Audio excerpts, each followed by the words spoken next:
एक बार फिर से वेलकम आपका मेरे चैनल के ऊपर। मैं हूं पवन कुमार स्वामी और आपका बहुत बहुत स्वागत करता हूं अपने चैनल के ऊपर।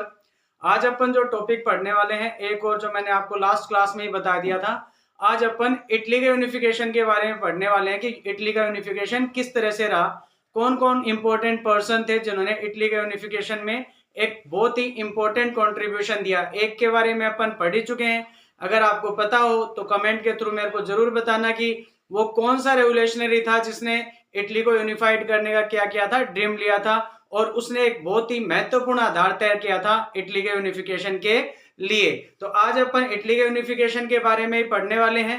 पूरे वीडियो को अच्छी तरह से देखिए ताकि आपको सारी चीजें समझ में आए। तो चलिए बिना देरी के आज का वीडियो अपन स्टार्ट करते हैं। जैसे मैंने बताया, आज अपन किसके बारे में पढ़ने वाले हैं, आज हम इटली के यूनिफिकेशन के बारे में पढ़ने वाले हैं। तो देखिए क्या लिखा हुआ है, जो इटालियन जो थे, ठीक है, जो इटालियंस थे वो क्या थे, स्कैटर्ड थे। स्कैटर्ड मतलब होता है मतलब कि टुकड़ों में या मान लो अलग अलग जगह जिसको बोलते हैं ना थोड़ा सा, उसको several dynastic states multinational Habsburg empire. पीछे भी पढ़ा था अपन ने, अगर याद हो तो आपको, the making of nationalism Europe वाला जो टॉपिक पढ़ा था अपन ने, उसमें जब हैब्सबर्ग एम्पायर के अंतर्गत अपन ने एल्पाइन रीजन पढ़ा था तो उसमें हमने देखा था कि उसमें कई क्या थे, इटालियन प्रोविंस भी थे। याद हो तो लोम्बार्डी है, वेनेतिया है, जिसके बारे में अपन ने पढ़ा था। तो वही चीज कह रहा है कि इटालियन जो थे ना स्कैटर्ड थे, सेवरल डायनेस्टिक स्टेट्स थे, मल्टीनेशनल हैब्सबर्ग एम्पायर, इस तरह से। मिडल ऑफ 19th सेंचुरी, फिर क्या होता है 19th सेंचुरी के अगर मिडल की बात करें अपन, तो इटली जो था वो किस में डिवाइड था, 7 स्टेट्स में डिवाइड था। ऑब्जेक्टिव क्वेश्चन बहुत बार आता है, ध्यान रखना कि जो इटली जो था वो कितने स्टेट्स में डिवाइड था, 7 स्टेट में डिवाइड था। कब, मिडल ऑफ 19th सेंचुरी के अंदर। उसमें से केवल एक ही जो स्टेट था, सर्दिनिया पिडेमोंट, नाम याद रखना, ऑब्जेक्टिव में इंपॉर्टेंट क्वेश्चन है।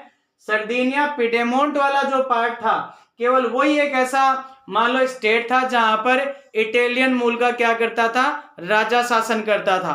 कौन से मूल का राजा, इटालियन मूल का राजा क्या करता था, शासन करता था। देखिए मैंने लिखा हुआ भी है, ruled by an Italian princely house, यानी सर्दिनिया पिडेमोंट एक ऐसा क्षेत्र है जहां पर इटालियन मूल का क्या कर रहा है, शासक शासन करने लग रहा है। अपन आगे पढ़ेंगे कौन था जो यहाँ पर शासन कर रहा था।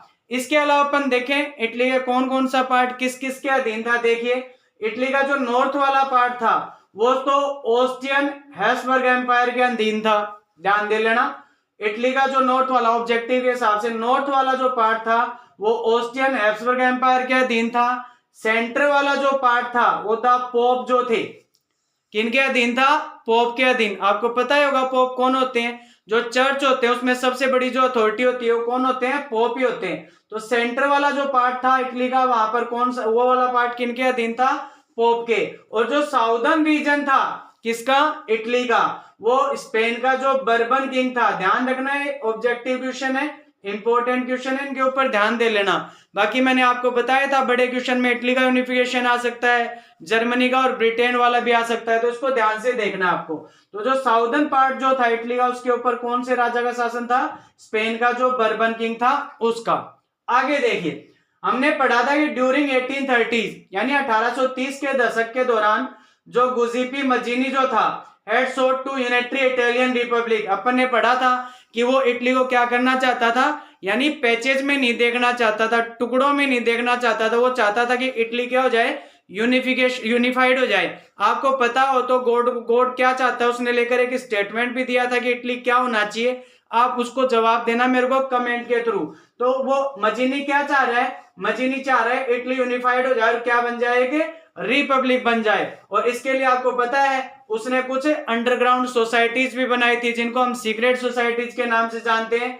एक का जिक्र मैंने यहाँ पर कर रखा है क्योंकि इटली की बात हो रही है, तो उसी मैंने सीक्रेट सोसाइटी का जिक्र किया, यंग इटली। अगर आपको याद हो तो आपको मेरे को बताना है कि यंग इटली का उसने मतलब कि निर्माण यानी उसको स्थापित कब किया था और कहां पर किया था और कौन सी जगह पे किया था।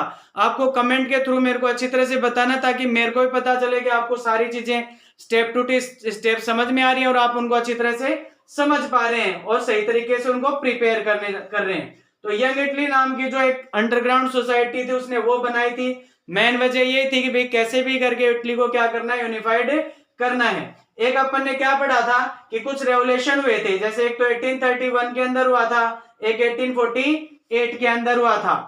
याद हो तो आपको देखो, अपन ने रेवोल्यूशनरी वाला जो टॉपिक पढ़ा था मजीनी वाला, उसमें अपन ने पढ़ा था कि लिगुरिया नाम की जगह पर एक रेवोल्यूशन हुआ था, वो असफल हो गया था 1831, और 1848 वाला भी वो क्या हुआ था, असफल हो गया था। तो इसका मतलब क्या हुआ, अब सारा जो फोकस है वो किसके ऊपर आ गया, सर्दिनिया पिडेमोंट के ऊपर आ गया। क्योंकि मैंने अभी थोड़ी देर पहले बताया था कि अब ये जो इटालियन प्रोविंसेस के अंतर्गत रहने वाले लोग थे, अब उनको सिर्फ इसी के ऊपर भरोसा था कि ये राजा जो है वो अपनी क्या कर सकता है, मदद कर सकता है, क्योंकि ये भी इटालियन मूल का है। नाम मैंने लिखा, उसका नाम था विक्टर एमेनुअल सेकंड। नाम याद रखना, ऑब्जेक्टिव क्वेश्चन है, ध्यान से इनके ऊपर फोकस करना। जो सर्दिनिया पिडेमोंट के ऊपर जो रूल कर रहा था उसका नाम था किंग विक्टर एमेनुअल सेकंड। तो सारा का सारा फोकस इसके ऊपर आ जाता है कि भाई आप क्या करो, जो इटालियन स्टेट्स है उनको क्या करो, यूनिफाई कराओ। किसके द्वारा, युद्ध के द्वारा। क्योंकि हमने अपराइजिंग या रेवोल्यूशन के थ्रू ऐसा करने की कोशिश करी, लेकिन हम असफल हुए। 1831 में भी असफल हो गए और 1848 में भी असफल हो गए। अब सब कुछ आपके ऊपर डिपेंड है, आप हमारे जो स्टेट्स हैं उनको यूनिफाइड करके और इटली को एक यूनिफाइड नेशन का स्वरूप प्रदान करो। तो ध्यान रखना, राजा का नाम था king Victor Emmanuel second.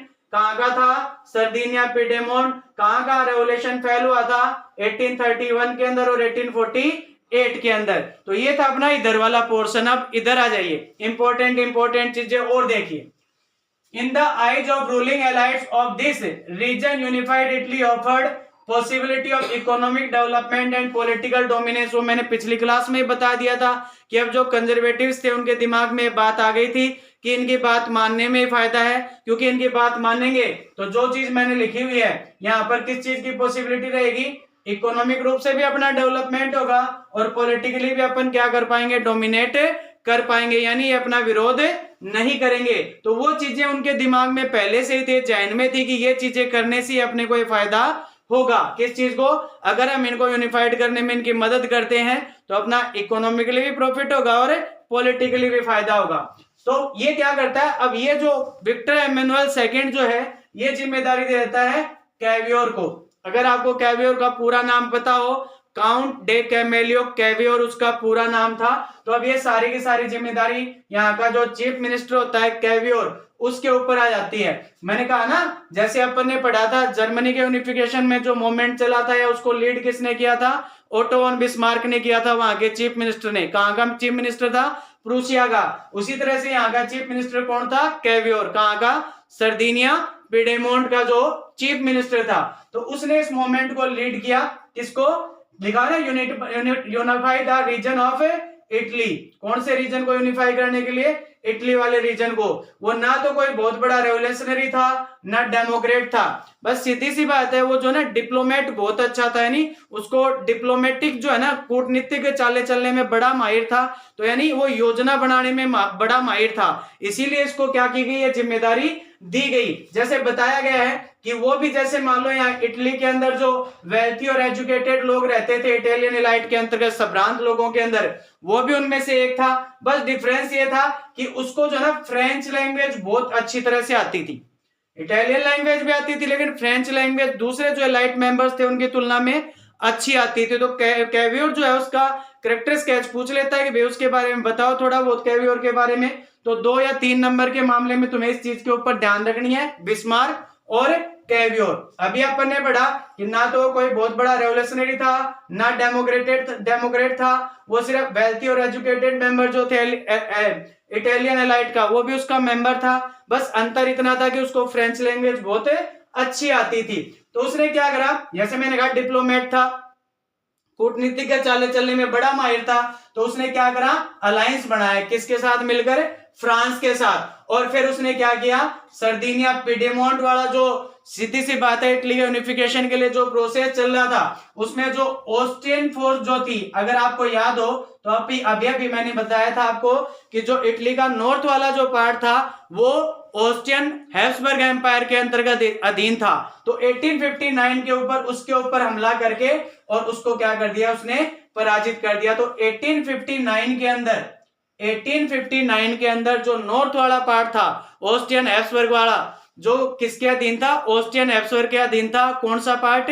North वाला। वो उसने क्या कर लिया? वापस ले लिया। उसके बाद देखिए, apart from a large number of arm volunteers under the leadership of Giuseppe Garibaldi, ध्यान रखना ये मजीनी नहीं है, गुजिपी गैरिबल्दी है, ठीक है। तो वो भी जो है ना बहुत सारे वॉलेंटियर्स के साथ ये जो इटली का यूनिफिकेशन वाला प्रोसेस हो रहा था वो भी उसमें शामिल हो गया। और 1860 के अंदर, इसके बारे में मैं थोड़ी देर बाद बताऊंगा आपको गैरिबल्दी के बारे में। इन 1860 के अंदर वो कहां पहुंच गए? साउदर्न इटली वाला जो पार्ट था, याद है ना, साउदर्न इटली वाले पार्ट के ऊपर स्पेन का जो बर्बन किंग था वो शासन करता था, वहां पर पहुंच गया। कहां से होता हुआ? Two Sicilies, kingdom of two Sicilies से। और इस तरह से यहां पर उसको सपोर्ट मिला किनका? लोकल पीजेंट्स का, जो यहाँ के स्थानीय किसान थे। और इस तरह से उसने ये वाला जो पार्ट है उसको क्या कर लिया? जीत लिया। यानी जो स्पेन का जो बर्बन किंग था उसको वहां से भगाने में सफल हुआ। और इस तरह से 1860 के अंदर जो साउथ वाला पार्ट था इटली का वो भी इन्होंने अपने अधीन कर लिया। किसके नेतृत्व में? गुजिपी गैरिबल्दी के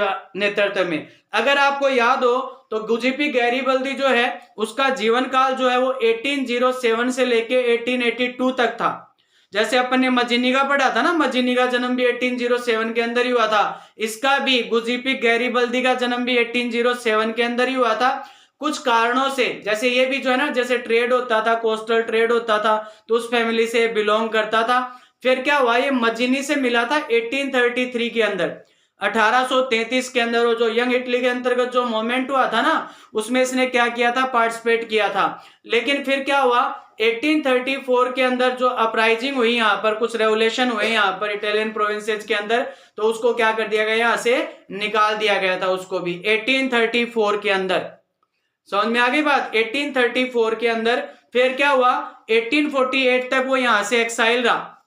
फिर 1848 के अंदर वो वापस आने के बाद 1854 के अंदर जो विक्टर एमेनुअल सेकंड था, इसने उसको अपने अंतर्गत रखा कि हाँ भाई चल मैं तेरे को क्या करता हूं? सपोर्ट करता हूं। और फिर ये 1860 के अंदर ये साउथ वाला हुआ ही था, अपन ने पढ़ा, प्रोसेस हुआ जिसमें गैरिबल्दी को भेजा गया क्या करने के लिए? उस क्षेत्र को जीतने के लिए। इसके साथ जो वॉलेंटियर्स थे उन वॉलेंटियर्स को ट्रेंड किया जाता था, और वो मतलब इतने ज्यादा ज्वाइन करने के प्रति क्या थे? एनकरेज करता था उनको, कि उस समय उनकी संख्या 33,000 हो गई थी। कुछ छोटे छोटे क्वेश्चन बता रहा हूं आपको, उनकी संख्या जो वॉलेंटियर्स थे उनकी संख्या 33,000 हो गई थी। और उनको रेड शर्ट्स कहा जाता था। क्या कहा जाता था? उन वॉलेंटियर्स को रेड शर्ट्स कहा जाता था। ध्यान रखना इन चीजों के ऊपर, क्योंकि सोर्स में से बहुत सारे क्वेश्चन आते हैं, कई बच्चे उनके ऊपर ध्यान नहीं देते हैं। तो जो वॉलेंटियर्स थे उनको क्या कहा जाता था? रेड शर्ट्स कहा जाता था। उनकी संख्या कितनी थी? 30,000 सी। अगर आपको एक चीज और ध्यान देनी है कि ये वाला पार्ट तो चलो 1860 के अंदर साउथ वाला पार्ट इन्होंने ले लिया, लेकिन जो सेंटर वाला पार्ट था, रोम वाला जो पार्ट था, वो 1870s के अंदर जाकर इनके अधीन हुआ था। जो पपाल वाला जो स्टेट था वहां पर फ्रेंच डोमिनेशन था। आई बात समझ में? तो गैरिबल्दी ने, इन वॉलेंटियर्स ने बहुत ज्यादा प्रयास किया लेकिन ये सफल नहीं हुए। फिर बाद में क्या हुआ? प्रूशिया जो था, प्रूशियन एम्पायर जो था, उन्होंने इस क्षेत्र के ऊपर हमला किया, जिसके बाद ये क्षेत्र थोड़ा कमजोर पड़ा, यानी फ्रांस का डोमिनेशन कम हुआ, उनको यहां से भागने पर मजबूर कर दिया। और 1870 के अंदर जो है पपाल स्टेट था वो क्या हुआ? यहाँ इटालियन जो पार्ट था उसमें क्या हो गया? मर्ज हो गया, मिला 1870 के अंदर। कौन सा वाला पार्ट? जो पपाल नाम से जो स्टेट था। तो ये कुछ और छोटे छोटे क्वेश्चन मैंने आपको बताए, इनके ऊपर गौर करना। तो इस तरह से 1860 के अंदर ये साउथ वाला पार्ट भी क्या कर लिया जाता है? इटली के अंदर यूनिफाइड कर दिया जाता है। और फिर क्या किया जाता है? 1861 के अंदर जो यूनिफाइड इटली होता है उसका विक्टर एमेनुअल सेकंड जो है उसको क्या कर दिया जाता है? यहाँ का किंग डिक्लेयर कर दिया जाता है। किसको? विक्टर एमेनुअल सेकंड को। कहां का किंग था? सर्दिनिया पिडेमोंट का, जो एकमात्र इटालियन स्टेट था इन 7 स्टेट्स के अंदर। आगे बात समझ में। एक और देखिए, however much of the Italian population among whom rate of illiteracy very high, unaware of liberal nationalist ideology. यानी अगर अपन बात करें जो गुजिपी बेरगेर मतलब कि ज्यादातर जो थे ये इटालियन पॉपुलेशन थी वो इतनी पढ़ी लिखी नहीं थी, इलिटरेट ज्यादा थे। तो ऑब्वियस सी बात है उनको सही तरीके से नेशनलिस्ट आइडियोलॉजी क्या होती है उनको पता नहीं था कि भाई क्या करने जा रहे हैं क्या। और मेन बात वही हो रही थी कि उनको वो चीज समझानी थी। जैसे अगर आपको ध्यान हो कि जो गुजिपी गैरीबल्दी जब साउथ वाले पार्ट के अंदर जीतने के लिए गया था तो जिन पीजेंट्स ने उसकी मदद करी थी उस पार्ट के अंदर वो भी सेम टू सेम ये स्थिति थी। जब वो वहां के यानी वॉलेंटियर्स जो है उनमें जोश जगाने के लिए इस तरह के जब स्लोगन कहा जाते थे टालिया ला इटालिया, ठीक है, उनमें जोश दिलाने के लिए, तो पता वो किसान क्या सोचते थे कि ये विक्टर एम्यूनुअल सेकंड की वाइफ का नाम है और उसको क्या कर रखा है, बंदी बना रखा है और अपने को क्या करना है, उसको वहां से मुक्त करवाना है। ये ऐसा सोचते थे। ऐसा क्यों हुआ? क्योंकि उनकी नॉलेज इतनी कम थी, यानी वो इतने ज्यादा पढ़े लिखे नहीं थे। तो ये कुछ और टॉपिक थे इसके अंतर्गत, पिजेंट्स के अंतर्गत। ये कई बच्चे इसको छोड़ देते हैं। लाट इटालिया ला इटालिया वाला जो बताया था, क्या वजह था, पिजेंट्स क्या सोचते थे, ठीक है। जैसे मैंने बताया विक्टर एम्यूनुअल की वाइफ है, उसको अपने को छुड़ाना है, इस तरह से चीज।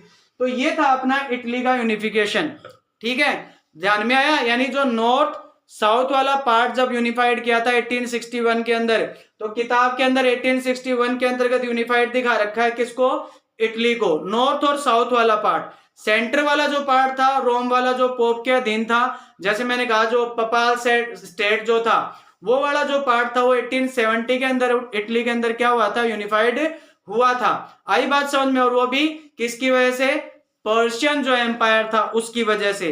तो ये था अपना आज का टॉपिक जिसमें अपन ने मेन चीजें पढ़ी।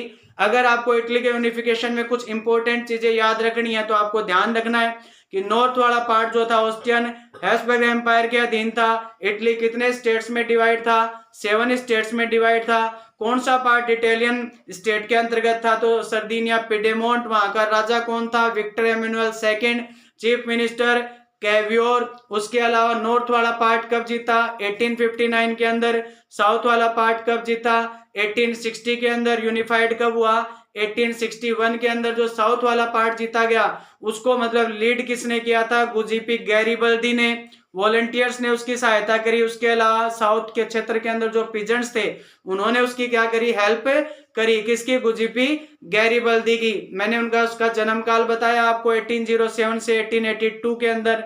उसके बाद में मजीनी से 1833 के अंदर मिला, 1834 के अंदर उसको एक्साइल कर दिया गया, 1848 तक बाहर रहा। फिर विक्टर एम्यूनुअल सेकंड ने 1854 के अंदर उसको सपोर्ट किया और 60 के अंदर 1860 के अंदर उसको साउथ वाले क्षेत्र को जीतने के लिए भेजा। तो एक बार मैंने दोबारा से आपको इंपॉर्टेंट फैक्ट दोबारा से याद दिला दिए हैं। एक जिन वॉलंटियर्स को उसने ट्रेंड किया था उनकी संख्या 33,000 थी। उनको रेड शर्ट्स के नाम से जाना जाता था, ठीक है। कुछ और इंपॉर्टेंट क्वेश्चन आपके लिए मैंने बनाने की कोशिश करी है। थोड़ा सा सेटअप भी चेंज किया कि ताकि आपको सारी चीजें बढ़िया तरीके से दिखे, आपको जो वैल्यूएबल चीजें हैं वो अच्छी तरह से आप क्लियर कर सको, ताकि जैसा मैं चाह रहा हूं वैसा आप बोर्ड एग्जाम में बढ़िया तरीके से परफॉर्म करो और बढ़िया मार्क्स आप गेन करो, ताकि मेरे को भी खुशी हो, आपको भी खुशी हो। तो इसी के साथ आज का वीडियो अपन खत्म करते हैं। अगर आपको वीडियो अच्छा लगा हो तो लाइक शेयर करना ना भूलें और जो क्वेश्चन मैंने आपसे किए हैं कमेंट्स में उनका आंसर जरूर दें।